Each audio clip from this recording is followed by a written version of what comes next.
Super delicious mutton biryani. 1 kg mutton, ದೊಡ್ಡ ಗ್ಲಾಸಲ್ಲಿ 4 glass ಅಕ್ಕಿ, ಕಡಿಮೆ ಅಂದರೂ 5 ಜನ 2 ಟೈಮ್ಸ್ ತಿನ್ಬೋದು. ಇದಕ್ಕೆ ನಾನಿಲ್ಲಿ ಫಸ್ಟು ಬಿರಿಯಾನಿ ಎಲೆ, ಕಸ್ತೂರಿ ಮೇಥಿ, ಏಲಕ್ಕಿ, ಲವಂಗ, ಆಯಿಲು ಇಷ್ಟು ಆಯಿಲಲ್ಲಿ ಚೆನ್ನಾಗಿ ಇದನ್ನು ಫ್ರೈ ಮಾಡ್ಕೊಬೇಕು. ಜೀರಿಗೆ ಸ್ವಲ್ಪ ಸೋಂಪು, ಆಮೇಲೆ ಕಟ್ ಮಾಡಿ ಇಟ್ಕೊಂಡಿರುವಂತಹ 4 5 ದೊಡ್ಡ ಈರುಳ್ಳಿ ಚಾಪ್ ಮಾಡಿ ಅದು ಚೆನ್ನಾಗಿ ಫ್ರೈ ಆಗೋ ತನಕ ಅದು ಸ್ವಲ್ಪ ಕಲರ್ ಬರಬೇಕು. ಆ ರೇಂಜ್ಗೆ ಅದನ್ನು ಫ್ರೈ ಮಾಡ್ಕೊಬೇಕು. ಅದು ಕಲರ್ ಬಂದರೆ ಅದು ತುಂಬ ಟೇಸ್ಟಿಯಾಗಿರುತ್ತೆ. ಅದು ಅಷ್ಟು ಫ್ರೈ ಆಗಿದ್ದರೆ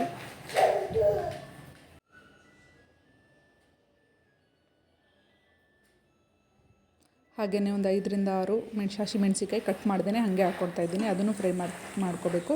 ನೆಕ್ಸ್ಟು ಇದಕ್ಕೆ ಮೇನ್ ಇಂಗ್ರೀಡಿಯೆಂಟೇ ಕೊತ್ತಂಬರಿ ಸೊಪ್ಪು, ಪುದೀನ ಸೊಪ್ಪು. ಇದನ್ನು ಜಾಸ್ತಿ ತೊಗೊಂಡಿದ್ದೀನಿ ನಾನು. ಇದೇ ಜಾಸ್ತಿ ಹಾಕಿದ್ರೆ ತುಂಬ ಸಖತ್ತಾಗಿರುತ್ತೆ ಟೇಸ್ಟು.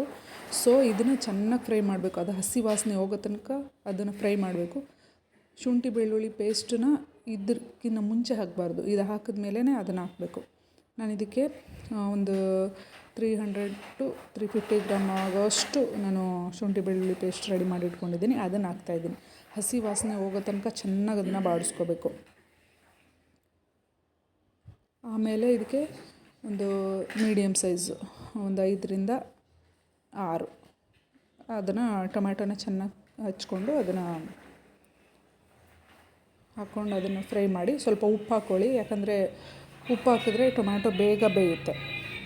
ಆಮೇಲೆ ಇದಕ್ಕೆ ಒಂದು 1/4 ಲೀಟ್ರ್ ಮೊಸರು ಹಾಕಿ, ಮೊಸರು ಮೇಯ್ನ್ ಇದಕ್ಕೆ. ಮೊಸರು, ಕೊತ್ತಂಬರಿ ಸೊಪ್ಪು, ಪುದೀನ ಸೊಪ್ಪು ಮೇಯ್ನ್ ಇದಕ್ಕೆ. ಆಮೇಲೆ ನಾನೇನು ಮಾಡಿದ್ದೀನಿ ಅಂದರೆ 1 kg ಮಟನ್ನ ನಾನು ಆಲ್ರೆಡಿ ಒಂದು 5 to 6 ವಿಸಿಲ್ ಮಾಡಿ ಇಟ್ಕೊಂಡಿದ್ದೀನಿ. ಬರೀ ಮಟನ್ ಮಾತ್ರ ಹಾಕ್ತಾಯಿದ್ದೀನಿ. ಇದಕ್ಕೆ ವಿಸಿಲ್ ಓಡಿಸುವಾಗ ನಾನು ಏನು ಹಾಕ್ಕೊಂಡಿದ್ದೆ ಅಂದರೆ ಶುಂಠಿ ಬೆಳ್ಳುಳ್ಳಿ ಪೇಸ್ಟು, ಖಾರದ ಪುಡಿ, ಗರಂ ಮಸಾಲ ಹಾಕ್ಕೊಂಡಿದ್ದೆ.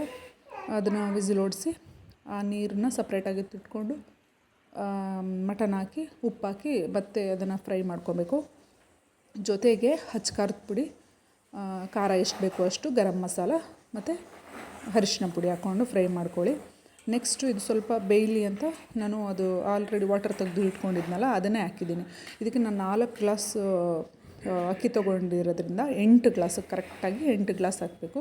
ಸ್ವಲ್ಪ ಕಮ್ಮಿ ಹಾಕಿದ್ರೂ ನಡೆಯುತ್ತೆ. ಪಾತ್ರೆಯಲ್ಲಿ ಮಾಡೋದ್ರಿಂದ ಸ್ವಲ್ಪ ಕಮ್ಮಿ ಹಾಕಿದ್ರೂ ನಡೆಯುತ್ತೆ. ನಾನು ಮತ್ತೆ ಎಷ್ಟು ಬೇಕೋ ಅಷ್ಟು ನೀರು ಹಾಕಿ ಇದನ್ನು ಚೆನ್ನಾಗಿ ನೀರು ಕುದಿ ಬಂದಮೇಲೆ ನಾನು ಫಸ್ಟೇ ಅಕ್ಕಿನ ನೆನೆಸಿಟ್ಕೊಂಡಿದ್ದೆ. ಆ ನೆನೆಸಿಟ್ಕೊಂಡಿರೋ ಅಕ್ಕಿನ ಹಾಕ್ತಾಯಿದ್ದೀನಿ. ನಾನು ಬಾಸುಮತಿ ರೈಸ್ ಹಾಕಿಲ್ಲ, ನಾರ್ಮಲ್ ಬುಲೆಟ್ ರೈಸೇ ಹಾಕಿದ್ದೀನಿ. ಬಾಸುಮತಿ ರೈಸಲ್ಲೂ ಚೆನ್ನಾಗಿ ಬರುತ್ತೆ. ಸೊ ಬಾಸುಮತಿ ರೈಸ್ಗೆ ಸ್ವಲ್ಪ ಕಮ್ಮಿ ನೀರು ಹಾಕಬೇಕು. ಬುಲೆಟ್ ರೈಸ್ಗೆ ನಾವು ಎಷ್ಟು 4 ಗ್ಲಾಸ್ ಅಂದರೆ 8 ಗ್ಲಾಸ್ ಹಾಕಿದ್ರೆ ಸಾಕಾಗುತ್ತೆ. ಇದನ್ನು ನಾವಿವಾಗ ಒಂದು 2 ಕುದಿ ಬಂದಮೇಲೆ ಇದನ್ನೇನು ಮಾಡಬೇಕು, ಕೆಳಗಡೆ ತವ ಇಟ್ಕೊಂಡು ಮೇಲ್ಗಡೆ ಕಲ್ಲು ಏನೋ ಒಂದು ದಪ್ಪ ಏನಾದರೂ ತೂಕ ಇರೋವಂಥದ್ದು ಏನಾದರೂ ಇದ್ದರೆ ಅದನ್ನು ಹಾಕಿಟ್ಕೊಳ್ಳಿ. ಒಂದು 1/4 ಗಂಟೆ ಬಿಟ್ಟು ನೋಡಿದ್ರೆ ಬಿರಿಯಾನಿ ರೆಡಿ. ಉಪ್ಪು ಎಷ್ಟು ಬೇಕೋ ಅಷ್ಟು ಹಾಕ್ಕೊಂಡಿರಿ. ಸಖತ್ತಾಗಿರುತ್ತೆ. ಒಂದೇ ಒಂದು ಸಲ ಟ್ರೈ ಮಾಡಿ.